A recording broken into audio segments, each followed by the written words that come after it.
Section 1.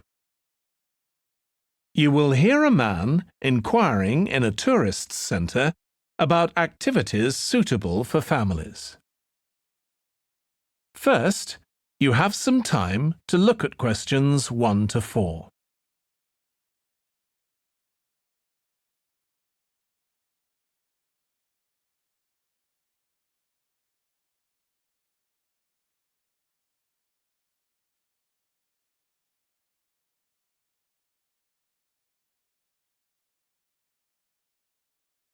You will see that there is an example that has been done for you.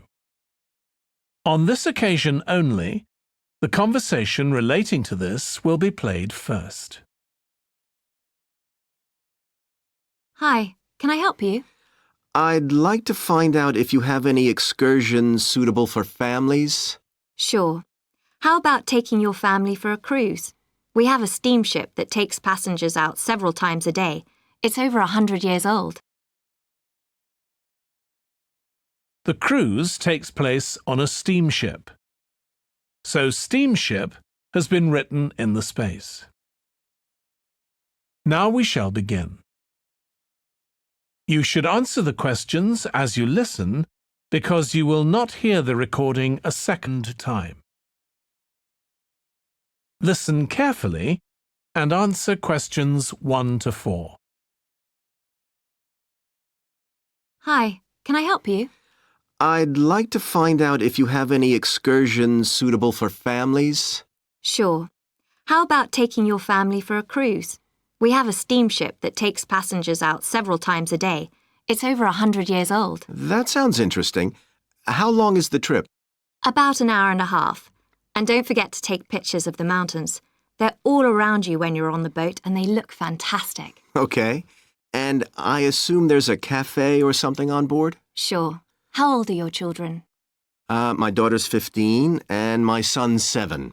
Right. Well, there are various things you can do once you've crossed the lake to make a day of it. One thing that's very popular is a visit to the country farm. You're met off the boat by the farmer and he'll take you to the holding pens where the sheep are kept. Children love feeding them. My son would love that. He really likes animals. Well, there's also a 40-minute trek round the farm on a horse if he wants. Do you think he'd manage it? He hasn't done that before. Sure. It's suitable for complete beginners. Good. And again, visitors are welcome to explore the farm on their own, as long as they take care to close gates and so on. There are some very beautiful gardens along the side of the lake which also belong to the farm. They'll be just at their best now. You could easily spend an hour or 2 there. Okay, well, that all sounds good. And can we get lunch there? You can, and it's very good, though it's not included in the basic cost. You pay when you get there. Right. Before you hear the rest of the conversation, you have some time to look at questions 5 to 10.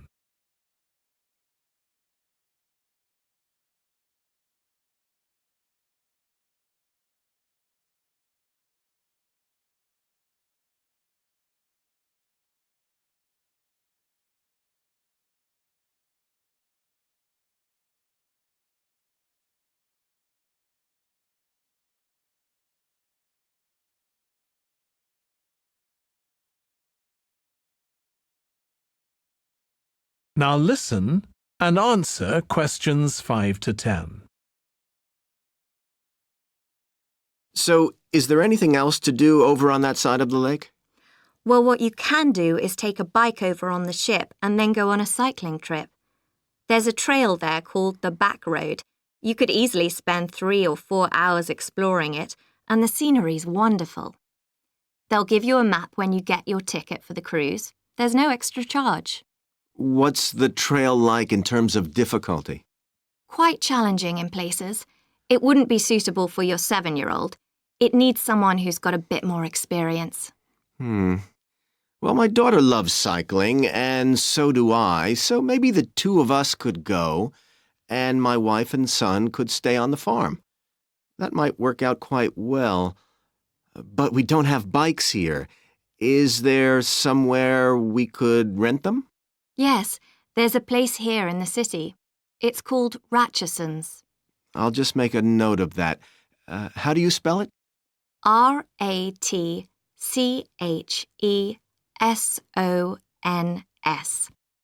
It's just by the cruise ship terminal. Okay. You'd also need to pick up a repair kit for the bike from there to take along with you, and you'd need to take along a snack and some water. It'd be best to get those in the city. Fine. That shouldn't be a problem. And I assume I can rent a helmet from the bike place. Sure, you should definitely get that. It's a great ride, but you want to be well prepared because it's very remote. You won't see any shops round there or anywhere to stay, so you need to get back in time for the last boat. Yeah. So what sort of prices are we looking at here? Let's see. That'd be 1 adult and 1 child for the cruise with farm tour. That's $117, and an adult and a child for the cruise only, so that's $214 altogether. Oh, wait a minute. How old did you say your daughter was? 15. Then I'm afraid it's $267 because she has to pay the adult fare, which is $75, instead of the child fare, which is $22. Sorry about that. That's okay. So how do we find out? That is the end of section 1. You now have half a minute to check your answers.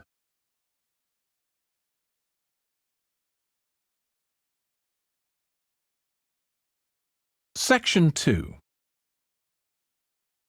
You will hear a restaurant manager talking to a small group of new staff who are starting work as kitchen assistants in a restaurant.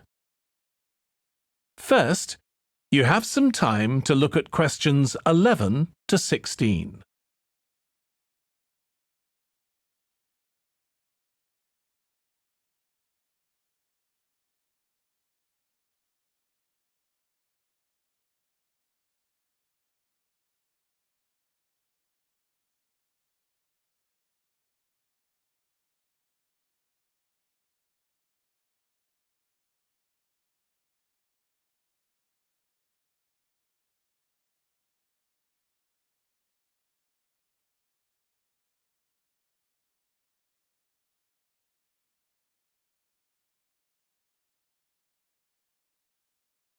Now listen carefully and answer questions 11 to 16.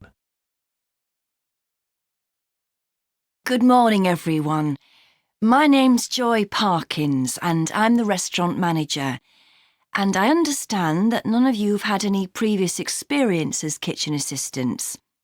Well, you might be feeling a bit nervous now, but most of our kitchen assistants say they enjoy the work. OK, they might get shouted at sometimes, but it's nothing personal.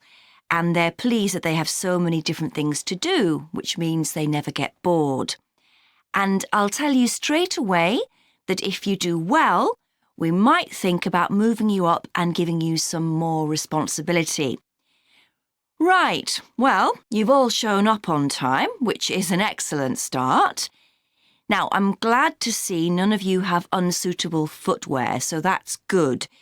You need to be careful as the floors can get very wet and slippery. Those of you with long hair have got it well out of the way, but some of you'll need to remove your rings and bracelets. Just put them somewhere safer today, and remember to leave them at home tomorrow, as they can be a safety hazard. Now, it's going to be a busy day for you all today. We don't have any tables free for this evening, and only a few for lunch. Fortunately, we've got our head chef back. He was away on holiday all last week, which meant the other chefs had extra work. Now, I'll tell you a bit more about the job in a minute, but first, some general regulations. For all of you, whatever your age, there's some equipment you mustn't use until you've been properly trained, like the waste disposal system, for example, for health and safety reasons. Then I think there are 2 of you here who are under 18. That's Emma and Jake, isn't it? Right, so for you 2, the meat slicer is out of bounds, and of course none of you are allowed to use the electric mixer until you've been shown how it works. Now, You may have heard that this can be a stressful job, and I have to say that can be true. You'll be working an 8-hour day for the first week, though you'll have the chance to do overtime after that as well if you want to. But however long the hours are, you'll get a break in the middle. What you will find is that you're on your feet all day long, lifting and carrying, so if you're not fit now, you soon will be. You'll find you don't have much chance to take it easy. When someone tells you to do something, you need to do it straight away. But at least we do have a very efficient air conditioning system compared with some kitchens. Before you hear the rest of the talk, you have some time to look at questions 17 to 20.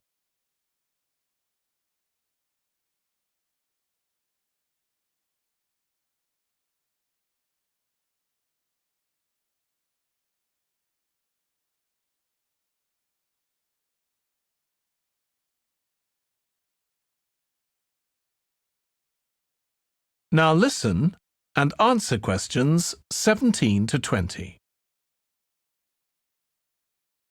Now, let me tell you about some of the people you need to know. So, as I said, I'm Joy Parkins, and I decide who does what during the day and how long they work for.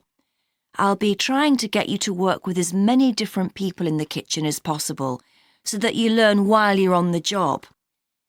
One person whose name you must remember is David Field. If you injure yourself at all, even if it's really minor, you must report to him, and he'll make sure the incident is recorded and you get the appropriate treatment. He's trained to give basic treatment to staff himself, or he'll send you off somewhere else if necessary. Then there's Dexter Wills. He's the person you need to see if you smash a plate or something like that. Don't just leave it and hope no one will notice. It's really important to get things noted and replaced, or there could be problems later. And finally, there's Mike Smith. He's the member of staff who takes care of all the stores of perishables. So, if you notice we're getting low in flour or sugar or something, make sure you let him know so he can put in an order. OK, now the next thing we need to cover. That is the end of section 2. You now have half a minute to check your answers. Section 3.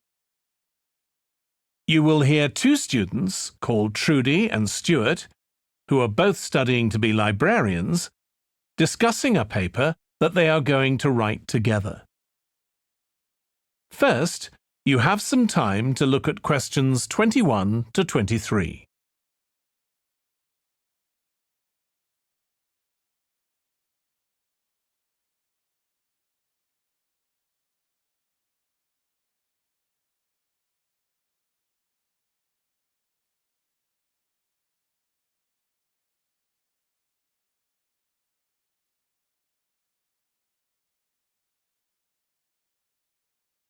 Now listen carefully and answer questions 21 to 23.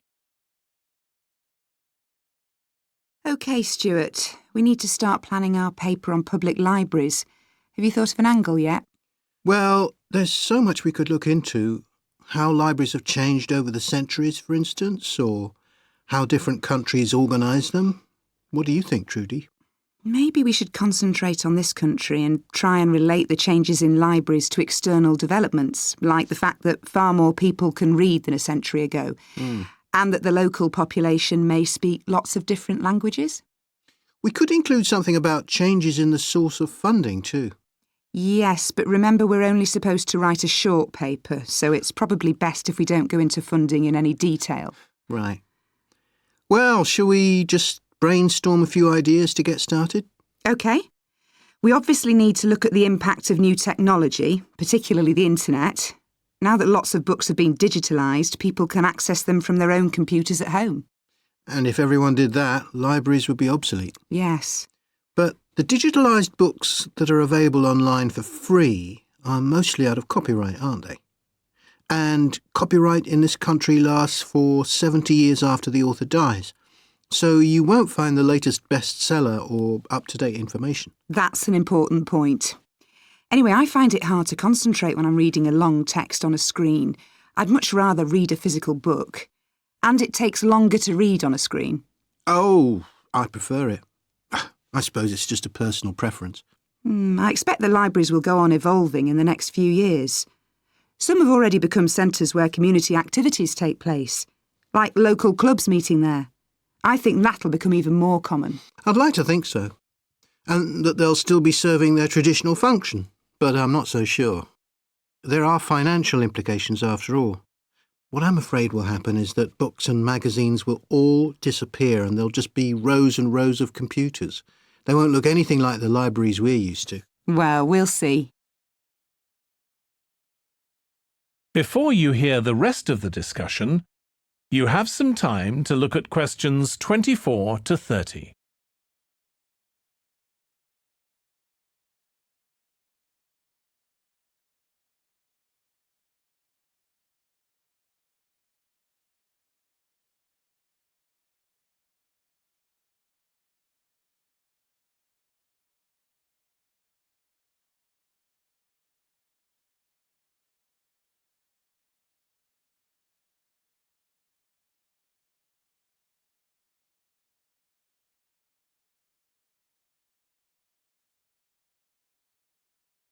Now listen and answer questions 24 to 30.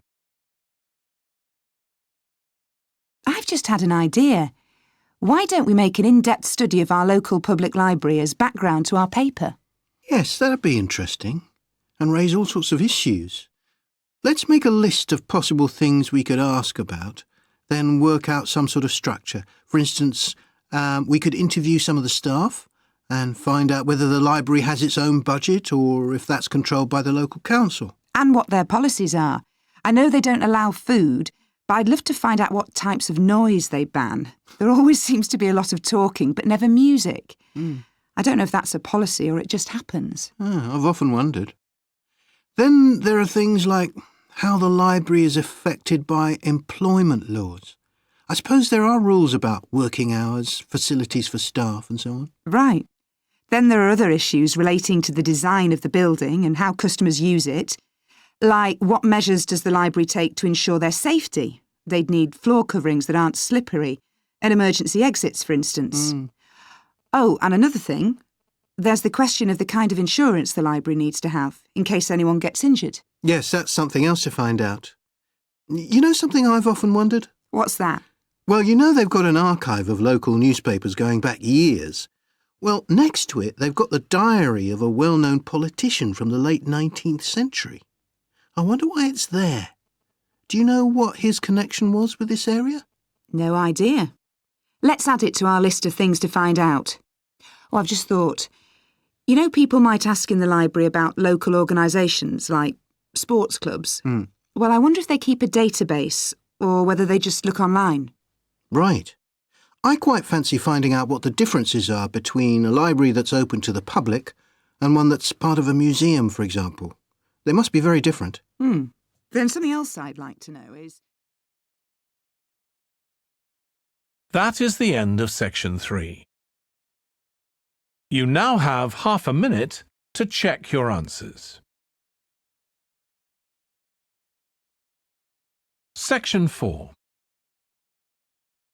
You will hear part of a lecture for business students about business values. First, you have some time to look at questions 31 to 40.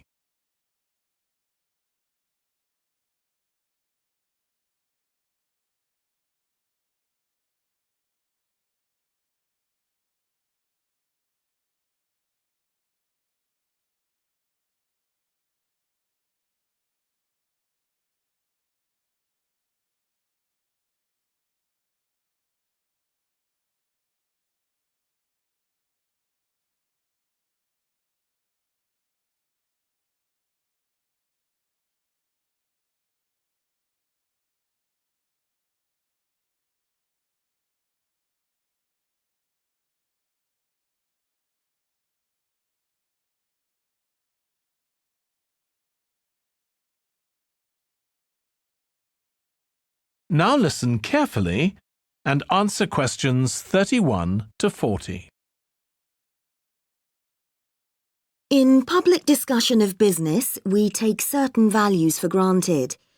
Today, I'm going to talk about 4 of them: collaboration, hard work, creativity, and excellence. Most people would say they're all good things. I'm going to suggest that's an oversimple view. The trouble with these values is that they're theoretical concepts, removed from the reality of day-to-day business. Pursue values by all means, but be prepared for what may happen as a result. They can actually cause damage, which is not at all the intention. Business leaders generally try to do the right thing, but all too often the right thing backfires if those leaders adopt values without understanding and managing the side effects that arise. The values can easily get in the way of what's actually intended. Okay, so the first value I'm going to discuss is collaboration. Let me give you an example. On a management training course I once attended, we were put into groups and had to construct a bridge across a stream using building blocks that we were given. The rule was that everyone in the team had to move at least one building block during the construction. This was intended to encourage teamwork. But it was really a job best done by one person. The other teams tried to collaborate on building the structure and descended into confusion, with everyone getting in each other's way. Our team leader solved the challenge brilliantly. She simply asked everyone in the team to move a piece a few centimetres to comply with the rule, and then let the person in the team with an aptitude for puzzles like this build it alone. We finished before any other team. My point is that the task wasn't really suited to team working, so why make it one? Teamwork can also lead to inconsistency, a common cause of poor sales. In the case of a smartphone that a certain company launched, one director wanted to target the business market, and another demanded it was aimed at consumers. The company wanted both directors to be involved, so gave the product a consumer-friendly name, but marketed it to companies. The result was that it met the needs of neither group. It would have been better to let one director or the other have his way, not both.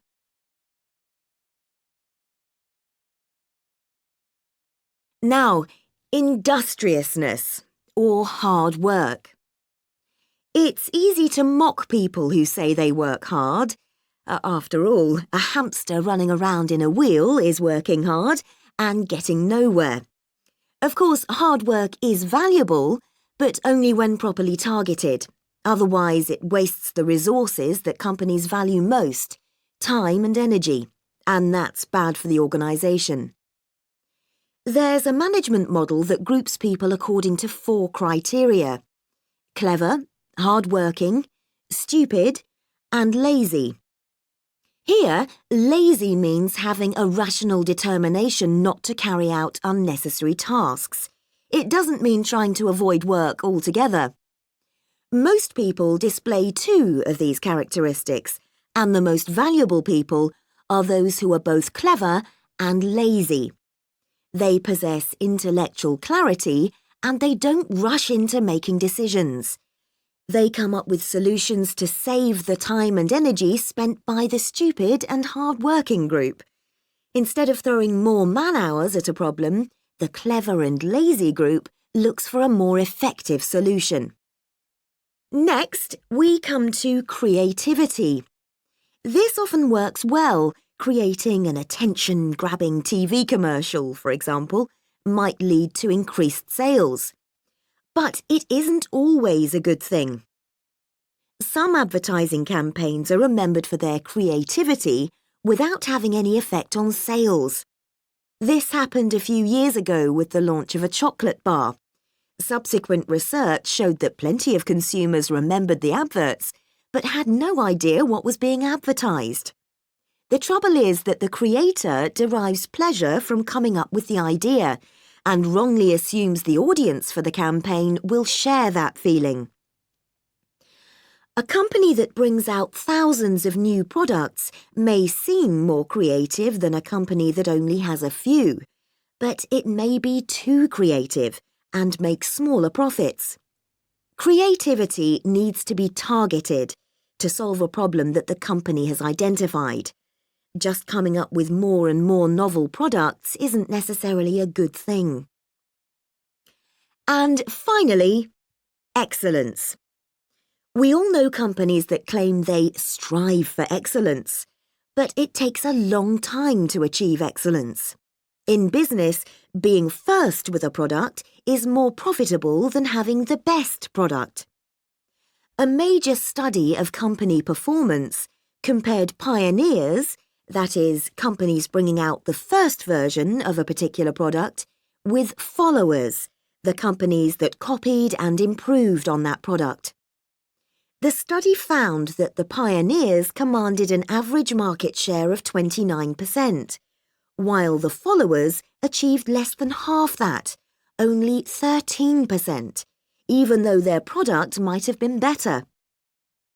Insisting on excellence in everything we do is time-consuming, wastes energy, and leads to losing out on opportunities. Sometimes second-rate work is more worthwhile than excellence. Make sure it's excellent sounds like a good approach to business, but the just get started approach is likely to be more successful. That is the end of section 4. You now have half a minute to check your answers.